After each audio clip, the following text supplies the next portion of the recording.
Sudan is now the biggest humanitarian crisis ever. The United Nations has said more than 30 million people are in need of aid, and some 12 million have fled their homes. What started as citizens seeking freedom has become a state at risk of collapse. The risk of state failure is massive. The longer this goes on, the more fragmented Sudanese society becomes. Today is Friday, December 13th, and this is The Issue from VOA.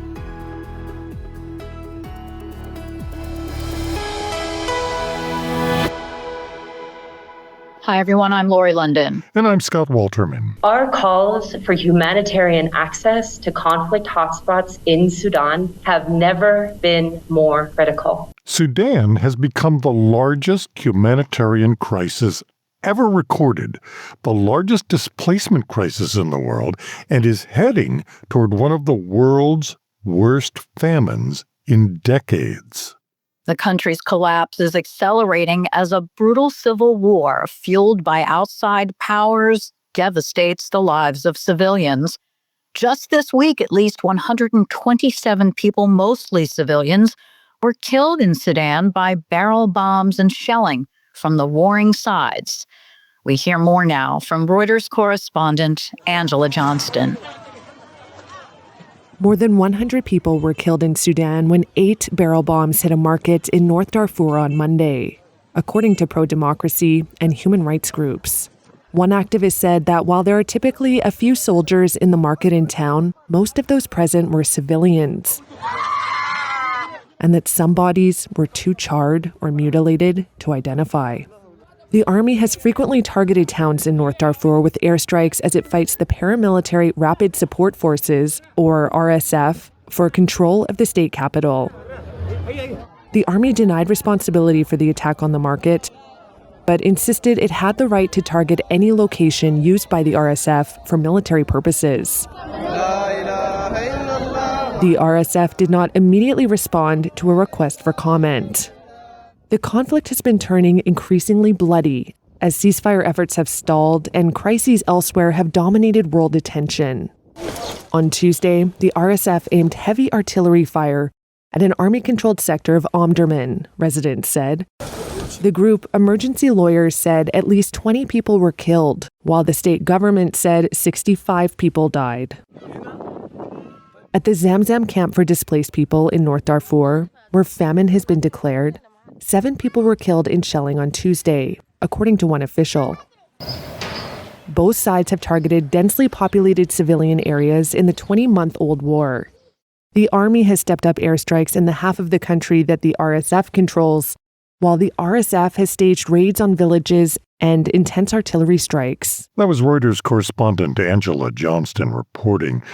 Far from working toward a diplomatic resolution, leaders of both factions seem to believe that continued fighting best serves their interests, putting Sudan on a course for a devastating humanitarian collapse in 2025, Lori. And Scott, it's interesting how this news cycle goes where, we have this crisis and then Ukraine and then Gaza and now Syria and all of those horrible situations around the world that are happening. This one seems to get overshadowed, and it's actually becoming the worst as far as humanitarian. This project. Let's go deeper into this. It's really, you're absolutely right. You pinpointed it. It is just being out of the world's focus. So joining us is Michelle Gavin. She's a senior fellow for Africa Policy Studies at the Council on Foreign Relations. Thanks for taking the time to speak with us about this somewhat overlooked but major issue. We heard this week from the International Rescue Committee that the humanitarian crisis in Sudan is the largest since records began. And the UN has said more than 30 million people are in need of aid. That is a lot of human beings. This has been, it's both a frustrating conflict because in many ways it's senseless. Neither side has got the military capacity to win. It's frustrating because it's fueled by external powers who are not having to deal with the consequences of the human suffering. But it's also frustrating because it seems forever to be forgotten, even though it is, in fact, the world's worst humanitarian crisis. And it's a situation in which the armed conflict has been characterized by atrocities, but also by denial of humanitarian access on a massive scale. So people are starving to death. Some people believe that the Sudan is at risk of breaking apart or becoming a failed state. Do you agree with that assessment? I 100% agree that the risk of state failure is massive. The longer this goes on, the more fragmented Sudanese society becomes as different identity groups, different regional groups try to protect themselves. And so any peace negotiation then gets more complicated because you have a whole lot of different actors at the table. And for a lot of Sudanese people, they would say their state has failed. There is no, for many, many Sudanese people right now, there is no authority looking out for their interests. There's a tremendous amount of very laudable work being done at the community level of, civilians helping civilians, but no one is prioritizing civilian protection here. And, the state is basically absent for an awful lot of Sudanese. So the war erupted in April of 2023. Can you talk about why this happened? What led to this? Sure. So Sudan was governed for a very long time by a pretty brutal authoritarian regime. And that regime had both its regular armed forces and a set of kind of paramilitary forces that it used to exert control and to keep each other off balance to some degree, right, to try to prevent a coup. Then in 2019, 2020, the Sudanese people rose up and demanded democratic governance. They wanted to oust that regime. And you had this fragile period of sort of civilian military transitional government that was supposed to be driving toward an all-civilian government selected by the people. But in that transitional period, the jockeying for power between the formal army and this paramilitary group, the RSF, eventually spilled over into outright conflict. So it's two elements of the former regime, the one that was decisively rejected by the Sudanese people fighting for control. You also mentioned earlier there are external actors in this, among them Russia, who's selling arms and taking gold, and it is in their interest, they believe, to keep the war going, as it is with some of the other groups, including some Islamist groups inside Sudan, no? No, that's absolutely right. There are hardline Islamists allied with the Sudanese armed forces. Russia has got relationships on both sides of this conflict. But there are other entities, the United Arab Emirates, supplying the RSF, which is a force perhaps best known for committing atrocities. And so there are a lot of different international actors pursuing interests that really, in many ways, have nothing to do with Sudan. Perhaps it's a proxy competition with someone else, or it's about aspirations eventually, in the case of Russia and the armed forces to eventually have some kind of presence on the Red Sea. But it's there has been an absence of accountability, both for those in Sudan committing atrocities, denying people humanitarian aid, and those outside who are fueling this conflict. So circling back to the beginning of where we started, that this is considered the worst humanitarian crisis ever recorded. What you mentioned earlier that millions of people are at risk of starving to death. What other just what else can you tell us about what is happening on the ground with civilians? Uh, well, millions have been displaced, so they remain within Sudan's borders, but they've had to flee their homes, and we're talking about 12 million people. Um, there has been a tremendous amount of sexual violence. Healthcare facilities have been targeted in this war, so the deliberate destruction of hospitals and clinics, and as humanitarians will tell you, kind of a food security emergency is the sort of apex of humanitarian disaster. So you can pretty much bet when people are starving to death, you can pretty much bet they don't have access to basic sanitation. They don't have access to healthcare. That's the kind of last straw of basic human needs not being met. And that is where some, 30 million people are in need of assistance. A large chunk of those are in this emergency stage. They really got blown out of the news when the Israeli-Hamas conflict started. Why do you think it is that we pay such little attention to Sudan? I have been asking myself this question several times a day for quite a while now. I think part of it is that among the belligerents, there are no clear good guys, right?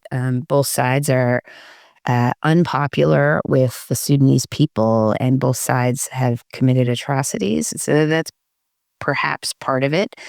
I also think that there's a degree to which a fairly racist assumption that violence is some kind of natural state in parts of the African continent is responsible for at least a portion of the neglect. And Sudan's own history, right, of conflict and crisis can inform that and make people think, well, isn't Sudan always in turmoil?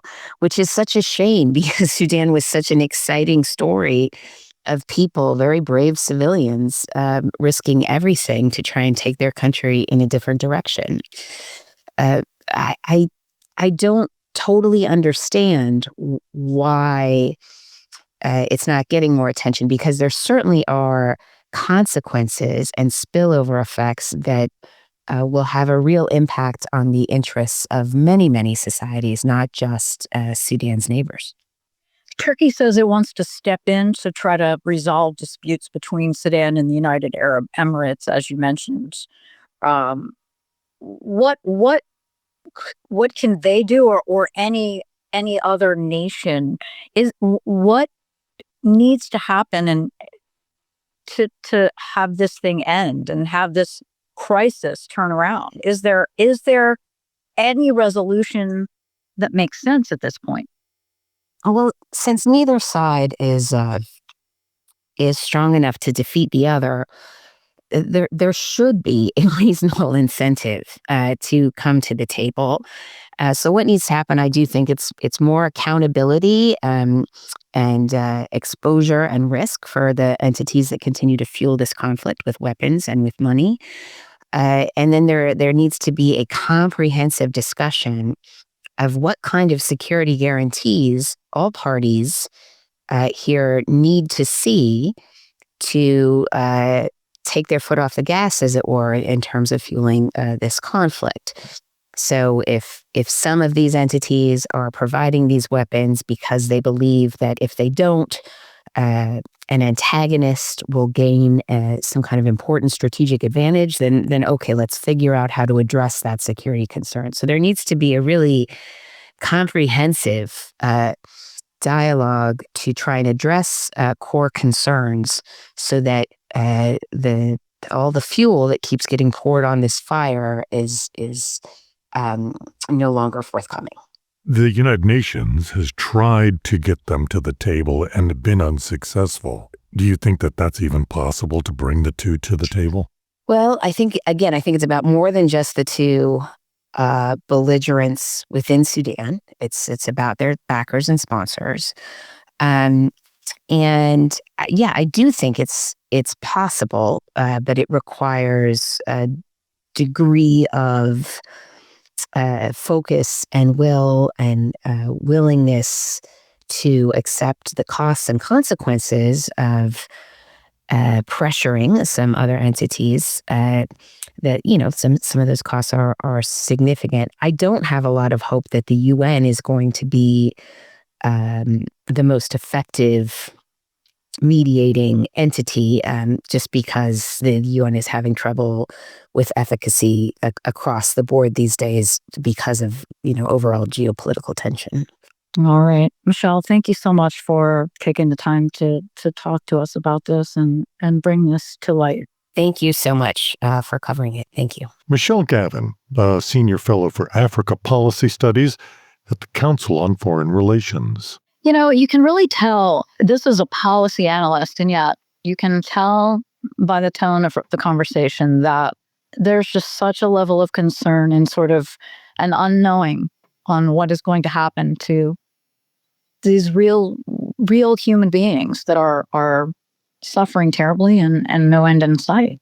Well, that's the thing, isn't it? And it's mostly women and children who are carrying the brunt of the suffering. So many people, an unimaginable number of people have left their homes because of this conflict.